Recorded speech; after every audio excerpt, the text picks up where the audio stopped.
शीतकालीन सुबह ठंडी और साफ थी। वर्मोंट के लुढ़कते पहाड़ियों पर जहां किसान थॉमस मिचेल अपने पशुओं की जांच कर रहे थे, जब उन्हें अपनी संपत्ति की सीमा वाली ग्रामीण सड़क पर एक कार के इंजन की खड़खड़ाहट और रुकने की आवाज सुनाई दी।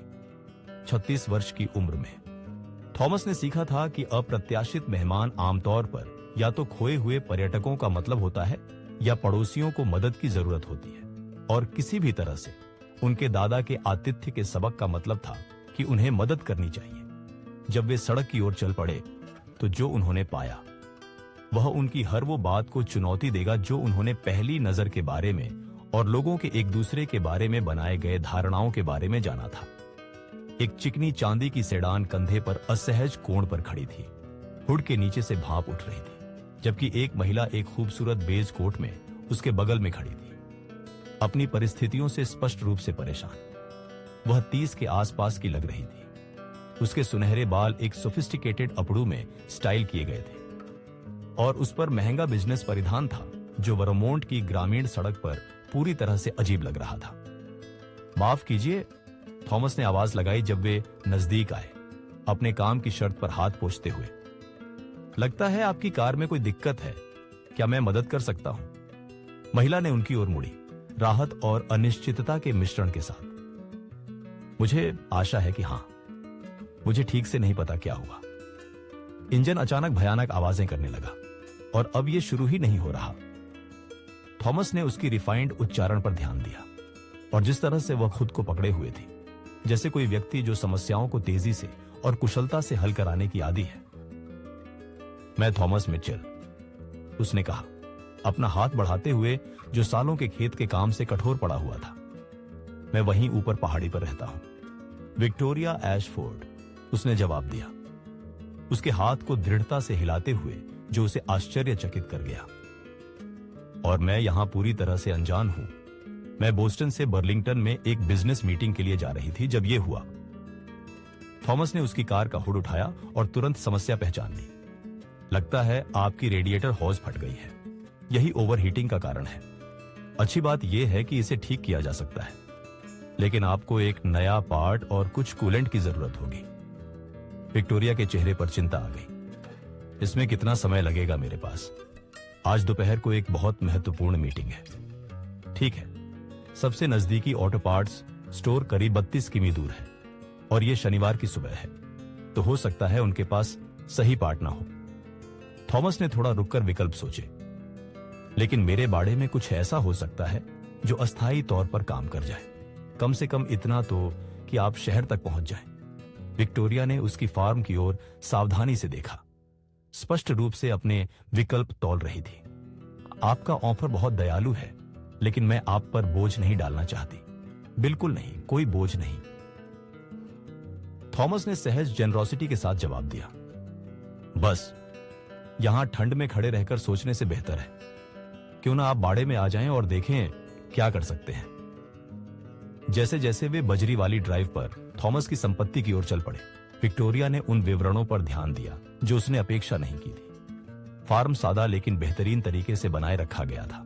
साफ बाड़े, अच्छी तरह से संभाली गई इमारतें और एक ऐसा समग्र एहसास जो मालिक होने की गर्व की बात करता था। आप यहां कितने समय से रहते हैं? विक्टोरिया ने पूछा, बातचीत करते हुए जब वे एक बड़े लाल बाड़े की ओर बढ़ रहे थे जो किसी पोस्टकार्ड जैसा लग रहा था। पूरे जीवन, थॉमस ने जवाब दिया। यह फार्म मेरे परिवार में 4 पीढ़ियों से है। मेरे परदादा ने 1924 में अपने हाथों से इस बाड़े को बनाया था।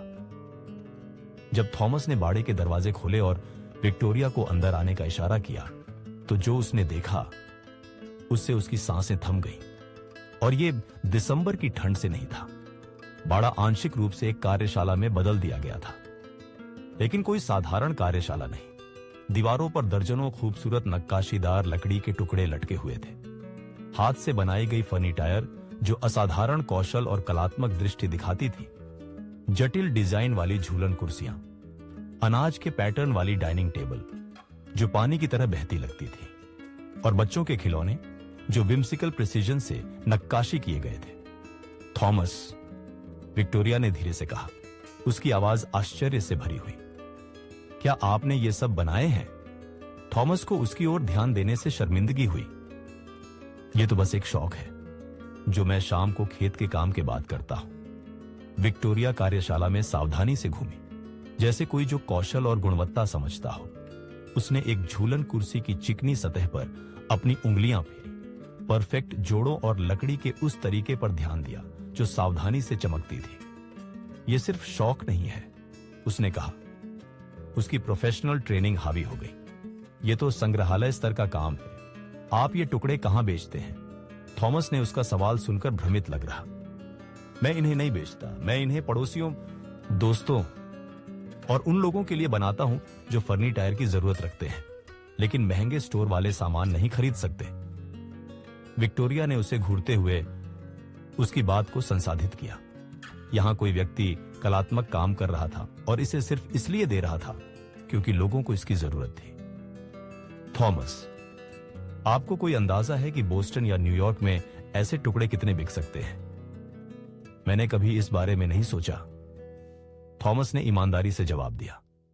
विक्टोरिया की रेडिएटर समस्या के लिए पार्ट्स की अपनी कलेक्शन की ओर बढ़ते हुए विक्टोरिया ने उसकी कार्यशाला का और पता लगाना जारी रखा और पाया कि ऐसे टुकड़े जो सबसे महंगे गैलरियों में फिट हो सकते थे, लेकिन काम की गुणवत्ता से ज्यादा वह हर टुकड़े में दिखने वाले प्यार और देखभाल से प्रभावित हुई, जिस तरह से हर आइटम बनाया गया था, न कि मुनाफे के लिए बल्कि कुछ सुंदर और उपयोगी बनाने की खुशी के लिए। थॉमस, विक्टोरिया ने धीरे से कहा, मैं जो काम करती हूं वो कलाकारों को ढूंढना और उनके काम को व्यापक दर्शकों तक पहुंचाना है। मैं बोस्टन में एशफोर्ड गैलरीज की मालिक हूं और मैं अमेरिकी हस्तकला पर विशेषज्ञता रखती हूं। थॉमस ने जिस रेडिएटर हॉज को पाया था उसे आंखें उठाई। उसका एक्सप्रेशन बदल गया क्योंकि वह समझने लगा कि विक्टोरिया क्या बता रही थी। आप एक आर्ट डीलर हैं। मैं ऐसा इंसान हूं जो मानती है कि असाधारण प्रतिभा को पहचान मिलनी चाहिए और उसका इनाम भी। वैसे ही जैसे विक्टोरिया ने उत्साह से जवाब दिया, अपनी कल्पना में संभावनाओं को तैरते हुए देखती हुई। थॉमस, तुम्हारा काम बेहद खास है। लोग इस तरह के टुकड़ों के लिए लाखों रुपये चुकाने को तैयार होते हैं। अगले 1 घंटे तक जबकि थॉमस विक्टोरिया की कार को ठीक कर रहा था, उसी सावधानी से जिससे वह अपनी लकड़ी की नक्काशी करता था, दोनों ने बात की कला, हुनर और प्यार से बनाने बनाम पैसे के लिए बनाने के फर्क पर। विक्टोरिया को पता चला कि थॉमस ने अपने दादा के औजारों और लाइब्रेरी की किताबों से खुद ही लकड़ी का काम सीखा था। प्रयोग और अभ्यास से तकनीकें विकसित की थी। उसने कभी अपने काम को उसके इस्तेमाल से ज्यादा कीमती नहीं माना था, जो उसके समुदाय के लिए उपयोगी होता था। दूसरी तरफ थॉमस ने जाना कि विक्टोरिया चाइल्डहुड से ही बेहतरीन हुनर की कद्र करती आई थी। कॉलेज में आर्ट हिस्ट्री पढ़ी थी और उसने अपनी गैलरी खड़ी की थी ताकि अमेरिकी शिल्पकारों के काम को बढ़ावा दिया जा सके, जिनके काम में परंपरागत कौशल और आधुनिक दृष्टिकोण दोनों थे।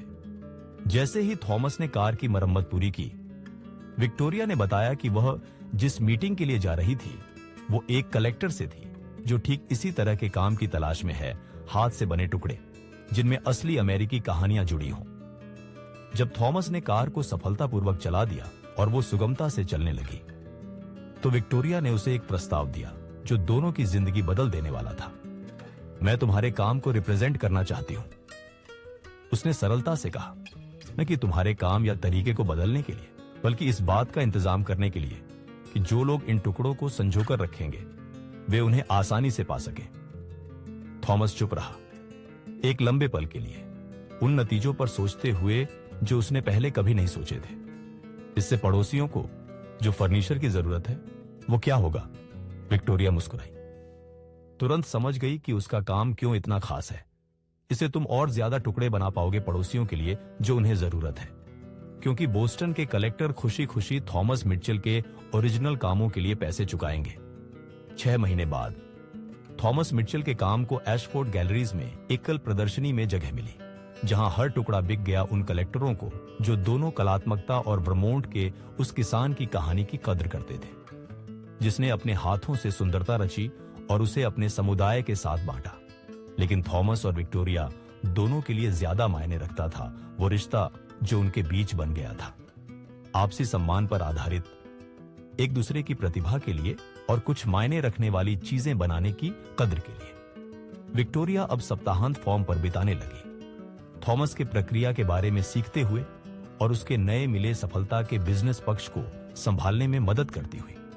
थॉमस ने पाया कि विक्टोरिया की चकाचौंध भरी बाहरी सतह के नीचे कोई थी जो असलियत, हुनर और हाथों से कुछ खूबसूरत बनाने के सादे सुख की कद्र करती थी। 1 साल बाद जब वे उसी बाड़े में शादी के बंधन में बंधे जहां विक्टोरिया ने पहली बार थॉमस के काम को देखा था, तो समारोह उनके चारों तरफ उनके द्वारा बनाए गए टुकड़ों से घिरा हुआ था, जिनमें वे झूलते कुर्सियां भी शामिल थीं, जहां वे शाम को साथ बैठकर वर्मोंट की पहाड़ियों पर सूरज डूबते हुए देखते।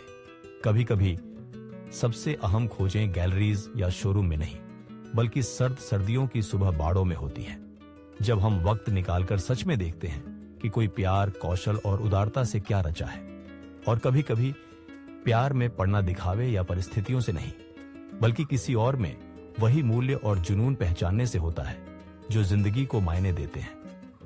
विक्टोरिया ने थॉमस का पहला वो टुकड़ा जो उसने उसके लिए बनाया था हमेशा संभाल कर रखा, एक सादा लकड़ी का बक्सा, जिसकी ढक्कन पर उनके अक्षर खुदे हुए थे। न कि इसलिए कि वो कीमती था, बल्कि इसलिए कि वो पल दर्शाता था जब 2 अलग अलग दुनिया ने पाया कि वे सुंदरता, हुनर और साथ में कुछ रचने की खुशी के लिए एक जैसी कद्र करते हैं।